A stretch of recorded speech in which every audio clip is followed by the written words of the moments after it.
we'd actually planned to have the wedding at an outdoor venue here in Bulawayo.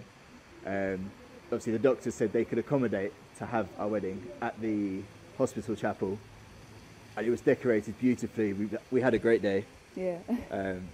After the ceremony, all the rest of the guests went to the venue and celebrated on our behalf, and the two of us stayed at the hospital for the rest of the day, and that was really nice. We had the rest of the day just to ourselves. It's quite nice to have an intimate wedding day together. We were able just to relax together, and yeah, the whole day was amazing. I think I speak for both of us when I say it was the best day of our lives. Yeah? Yeah, definitely. Good.